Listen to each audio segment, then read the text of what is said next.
Divorced, beheaded, died. Divorced, beheaded, survived. Do you guys remember that really morbid quote about King Henry VIII's 6 wives and the terrible things that happened to them?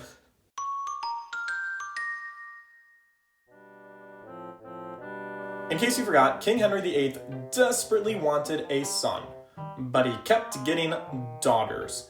And naturally, in this period of time when you didn't get your way, who did you blame? Women suck! So it was presumed that all of his wives were the reason that he was birthing daughters. It was their fault. Gotta go, chop your head, get out of my life, whatever you gotta do. The irony of the historical context, though, was that it was actually King Henry VIII's own fault himself that he kept giving birth to daughters, because it is actually the man that technically selects the sex of the offspring. However, if King Henry was around today, he might have a simpler time choosing the sex of his offspring, thanks to the work of researchers like Masayuki Shimada from Hiroshima University and colleagues, who found very simple and efficient ways of selecting the sex of your offspring in mammalian systems, specifically studying mice. Ever wonder how it works? Well, any kind of accurate sexual selection of offspring is going to be dependent on being able to separate out sperm cells that are going to give rise to female progeny and sperm cells that are going to give rise to male progeny. Fortunately, there is a difference between the sperm cells that give rise to men and that which give rise to women, and it has to do with differences in chromosomes. In case you forgot from high school biology, a chromosome is a long strand of your genetic material, your DNA, that is tightly coiled up and packaged around histone proteins. And we as humans have 23 pairs of chromosomes, 46 total. You get 1 copy of each pair of chromosomes from mom and 1 copy from dad, so you essentially get 2 copies of every single gene in your body. Kind of handy in case you inherit 1 faulty copy of a gene, you might have a second as a backup. Now, the only pair of chromosomes you might inherit that might not be exactly the same are the sex chromosomes. If you're a woman, you inherit an X chromosome from mom and an X chromosome from dad. You have 2 X chromosomes, and therefore you can also only pass X chromosomes onto your future children, as in the case with all of King Henry VIII's wives. It is actually the men that can pass on either an X chromosome or a Y chromosome, and if you inherit a second X chromosome from your dad, you stay a female. If you inherit a Y chromosome from your dad, you will become a male. So, spermatogenesis, the biological process in which sperm cells are produced in men, is going to result in about half of a man's sperm containing X chromosomes and about half of a man's sperm containing Y chromosomes. And then post-coitus, it's kind of a crapshoot. Whichever sperm cell reaches that egg first and fertilizes it, that is the chromosome that's going to be dropped off into the mother's egg and ultimately determine your sex. But the X and Y chromosomes are not the same.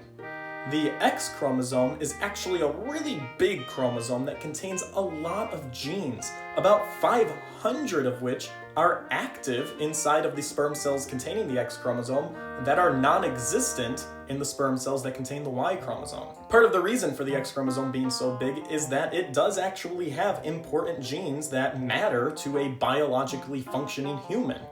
After all, every single human has an X chromosome. They're kind of important.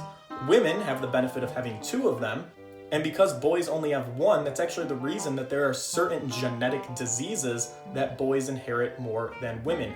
Things like color blindness or hemophilia. They're called X-linked recessive disorders.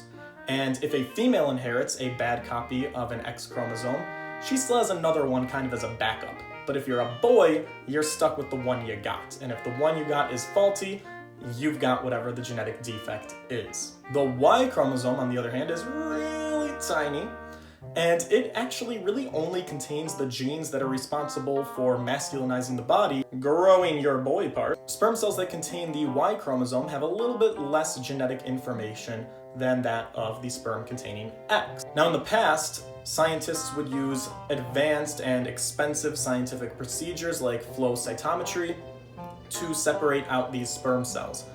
Basically what they would do is they would dye the genetic material of the sperm cells, and because the sperm cells containing an X chromosome have more DNA than the sperm cells containing a Y chromosome, they would have different fluorescent band patterns. After sperm washing, the sperm cells would be sent through a flow cytometer, which is a scientific device that helps scientists to kind of read and look at light patterns in cells one at a time as they flow through a laser beam. And then they would be able to use those profiles to separate out the sperm cells that contain the X chromosome with more DNA and the sperm cells that contain the Y chromosome with less DNA. It's expensive and a little bit cumbersome. What these researchers at Hiroshima University have discovered, though, is that about 18 of those 500 genes that are active in the sperm cells containing the X chromosome contain receptors. And for those of you who don't know, receptor proteins are things that are found in the membrane of cells that can actually bind to ligands or chemical signals outside of the cell. And when a chemical signal binds to a receptor, it can change the activity of the cell.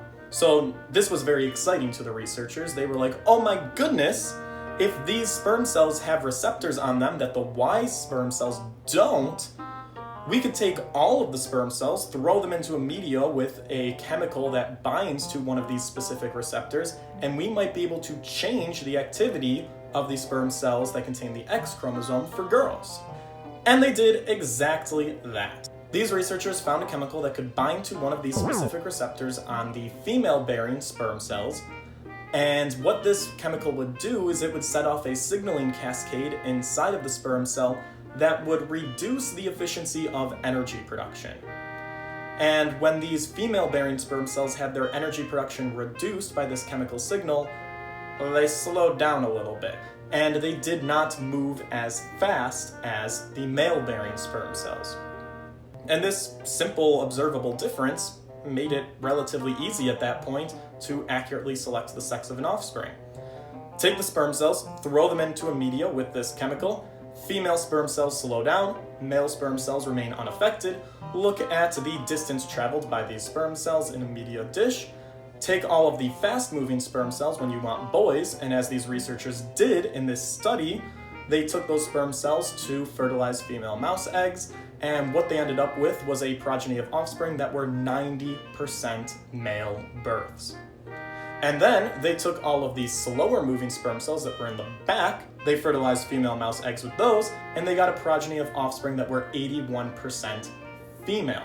And naturally, those probabilities are a lot higher than good old-fashioned regular bedroom intercourse. And that's pretty cool. So, thank you guys for watching, and stay inquisitive. Bye, guys.